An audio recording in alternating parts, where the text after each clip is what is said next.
আওয়ামী লীগের চ্যাপ্টার এই দেশে ক্লোজড বললেন সার্জিস আলম। বিস্তারিত সংবাদ।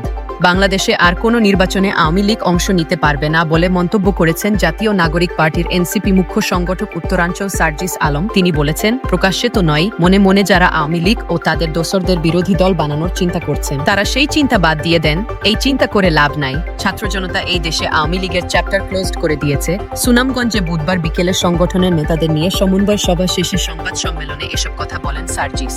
পৌর শহরের শহীদ মুক্তিযোদ্ধা জগৎজ্যোতি পাবলিক লাইব্রেরি মিলনায়তনে এই সভা ও সংবাদ সম্মেলন হয়। সার্জিস আলম তার বক্তব্যে বলেন, পৃথিবীর কোথাও বিপ্লবী ও পরাজিত খুনি ফ্যাসিস্ট একসঙ্গে রাজনীতি করতে পারেনি। হয় বিপ্লবীরা থাকবে, না হয় ফ্যাসিস্টরা থাকবে।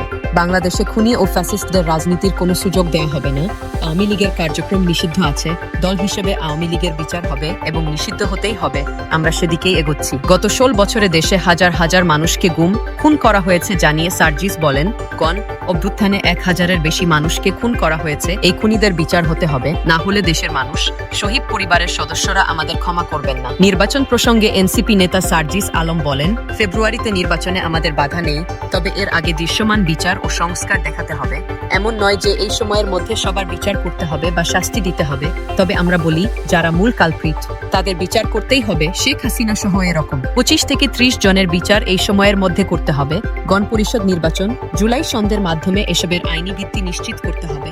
বাংলাদেশে আর ভারতীয় আধিপত্যবাদের কোনো নির্বাচন হবে না উল্লেখ করে সার্জিস আলম বলেন, ভারতের আশীর্বাদে আর কোনো দল এই দেশে ক্ষমতায় আসতে পারবে না।